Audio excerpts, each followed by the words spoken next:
আসসালামু আলাইকুম। আশা করি আপনারা সবাই ভালো আছেন। আমরাও আপনাদের দোয়ায় এবং আল্লাহর অশেষ রহমতে আলহামদুলিল্লাহ অনেক ভালো আছি। যশোর ক্যান্টনমেন্ট এরিয়াতে ক্ষুদ্র কুটির শিল্প মেলা হচ্ছে। সেটা দেখতে আমরা এখানে আসলাম। তো রাস্তা দিয়ে ঢুকতে দেখুন ২ পাশ ঘিরেই কাশফুলে ভরে আছে।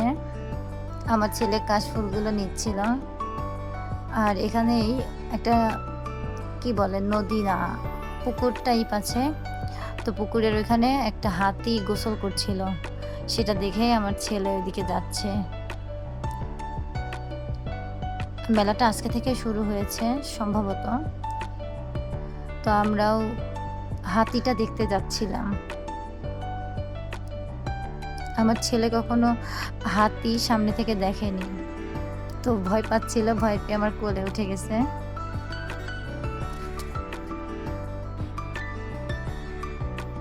তো আমরা হাতি দেখতে এগিয়ে যাচ্ছিলাম। হঠাৎই দেখলাম হাতিটাই বেরিয়ে আসছে ওখান থেকে। তো রাস্তা দিয়ে যাবে এজন্য আমরা সাইড হয়ে গেলাম। আসলে যে কোনো প্রাণী ছোট হোক বা বড়, ভয়ঙ্কর বা শান্ত যেমনই হোক না কেন আসলে সামনে থেকে দেখতেই ভয় লাগে। এজন্য দূরে সরে আসা। আমার ছেলেই প্রথম হাতি দেখছে। হাতি দেখা শেষ করে আমরা আসলে মেলার মধ্যে ঢুকছিলাম। আমার ছেলেই আগে আগে যাচ্ছে।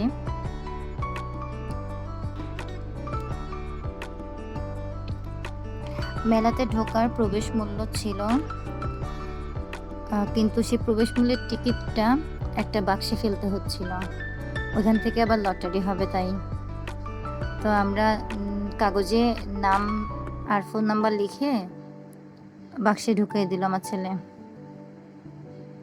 বেশ কয়েকটা রাইড ছিল বাচ্চাদের জন্য। আর এখানে অনেক সুন্দর ডেকোরেশন করা ছিল। আমার ছেলে তো এখানে এসে মহা খুশি। আসলে সে বাইরে বেরোতে পারলেই খুব খুশি হয়। এখানে এসে এতগুলো রাইডস দেখে খুব খুশি হয়েছে। কিন্তু সে একটাতেও কিন্তু চড়েনি। কারণ সে কোনো রাইডসে চড়তে ভয় পায়। আর এখানে ওই যে বড় পর্দা ছিল, সেখানে তাহসান আর তাসনিয়া ফারিনের যে গানটা রিসেন্টলি ভাইরাল হয়েছে সে গানটা হচ্ছিল। তো সবাই সেখানে ভিড় করেছে। আমার ছেলেও গানটা শুনছিল। ওরও খুব পছন্দের একটা গান। তো ও আর ওর বাবা ওকে নিয়ে একটু সামনে গিয়েছে গান দেখানোর জন্য।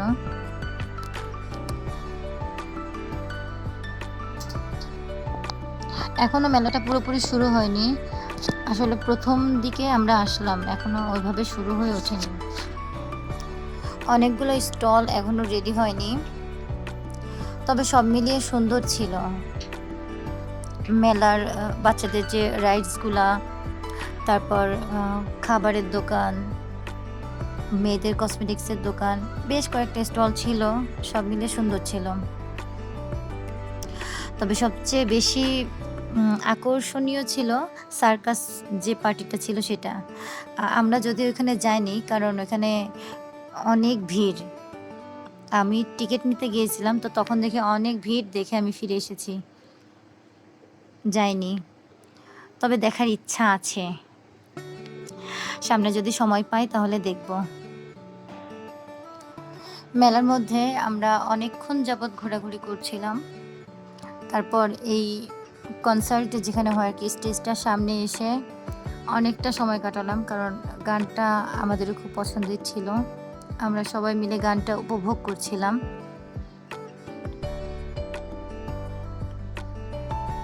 এরপর এই রাইডসের এখানে এসে আমার ছেলে একটু দুষ্টামি করছিল। ওকে জিজ্ঞাসা করলাম যে উঠবে কি না, তো সে কোনোভাবে উঠবে না। আর এর আগে একবার টাউন হল মাঠে যে মেলা হয়েছিল সেখানে ওকে একবার একটা রাইডসে উঠানোর চেষ্টা করেছিলাম। উঠিয়ে কেবল ঘোরা শুরু হয়েছে তখনই সে কান্নাকাটি করে নেমে পড়েছিল। আসলে মেলার মধ্যে থাকতে থাকতেই সন্ধ্যা হয়ে গেছে। তো সন্ধ্যা হয়ে যাওয়ার পরপরই আমরা এখান থেকে বেরিয়ে পড়েছিলাম। বেরোনোর সময় লাইটিংটা জাস্ট অনেক সুন্দর ছিল, অসাধারণ। তো আমার ছেলে একা একাই বেরোচ্ছে। তার ঘুম পেয়ে গেছিল আসলে। স্কুল ছিল যেহেতু অনেক সকালে উঠা পড়েছিল। তো সন্ধ্যা না হতেই তার ঘুম পেয়ে গেছিল। এরপরে আমরা এখানে অপেক্ষা করছিলাম। ওর বাবা উম স্কুটি আনতে গেছে। সে তার বাবাকে দেখে মহা খুশি। ওইখানে দাঁড়াও থাকো। হ্যাঁ মেহরান। এরপরে আমরা বাসায় চলে এসেছিলাম। আসলে বেশি রাত আমরা কখনোই করি না। যতদূর সম্ভব চেষ্টা করি রাত ৮টার মধ্যে বাসায় ফেরার জন্য। কারণ আমার শ্বশুর অনেক চিন্তা করে। সবাইকে অসংখ্য ধন্যবাদ ভিডিওটি দেখার জন্য।